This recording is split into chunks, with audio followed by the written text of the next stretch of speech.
जब परीक्षा का रिजल्ट आता है और नंबर उम्मीद से कम होते हैं तो ज्यादातर विद्यार्थी यही कहते हैं, मैंने तो पढ़ाई की थी, फिर फेल कैसे हो गया। लेकिन सच्चाई यह है कि अधिकतर विद्यार्थी इसलिए फेल नहीं होते क्योंकि उन्हें कुछ नहीं आता, बल्कि इसलिए फेल होते हैं क्योंकि वे कुछ बहुत बड़ी गलतियां करते हैं। आज इस वीडियो में हम उन्हीं 5 सबसे बड़ी गलतियों के बारे में बात करेंगे जो हर साल लाखों विद्यार्थियों को असफल बना देती हैं। अगर आपने यह वीडियो ध्यान से देख लिया तो आप इन गलतियों से बच सकते हैं। पहली और सबसे खतरनाक गलती है अंतिम समय में पढ़ाई करना।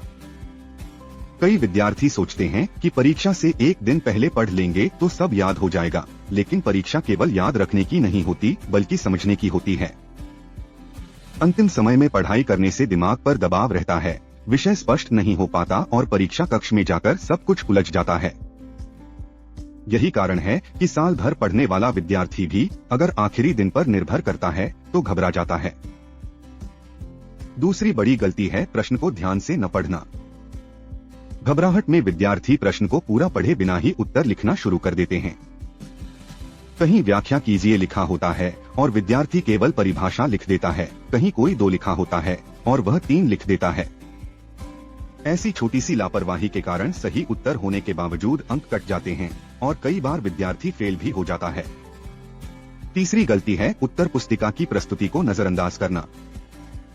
बोर्ड परीक्षाओं में केवल ज्ञान ही नहीं देखा जाता बल्कि उत्तर कैसे लिखा गया है, यह भी बहुत महत्वपूर्ण होता है। शीर्षक, बिंदुओं में उत्तर, साफ लेखन, ये सभी बातें अंक दिलाने में मदद करती हैं। बहुत से विद्यार्थी सब कुछ जानते हुए भी उत्तर एक लंबे पैराग्राफ में लिख देते हैं, जिससे परीक्षक को उत्तर समझने में कठिनाई होती है और अंक कम मिलते हैं। चौथी बड़ी गलती है केवल महत्वपूर्ण प्रश्नों पर निर्भर रहना। अनुमानित प्रश्न पत्र, चुनिंदा प्रश्न और बार बार पूछे जाने वाले सवालों पर भरोसा करना बहुत जोखिम भरा होता है।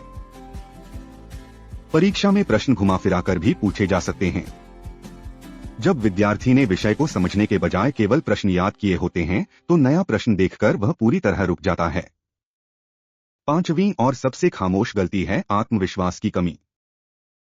परीक्षा कक्ष में बैठते ही मुझसे नहीं होगा या मैं फेल हो जाऊंगा जैसे विचार आने लगते हैं, जिससे प्रदर्शन आधा रह जाता है। आत्मविश्वास के बिना लिखा गया उत्तर अधूरा और कमजोर हो जाता है। जो विद्यार्थी खुद पर भरोसा रखता है वही दबाव में भी अच्छा प्रदर्शन करता है। अगर आप सच में परीक्षा में असफल नहीं होना चाहते तो आज से ही इन 5 गलतियों से बचना शुरू कर दीजिए। याद रखिए, परीक्षा में फेल होना बुद्धि की कमी नहीं बल्कि सही रणनीति और सोच की कमी होती है। अगर यह वीडियो आपको अच्छा लगा हो तो कमेंट में पास लिखिए और इसे अपने उन दोस्तों के साथ शेयर कीजिए जो परीक्षा के डर में जी रहे हैं, क्योंकि हो सकता है यह वीडियो उनका पूरा साल बचा ले। और ऐसे ही मजेदार वीडियो के लिए हमारे चैनल को सब्सक्राइब करें।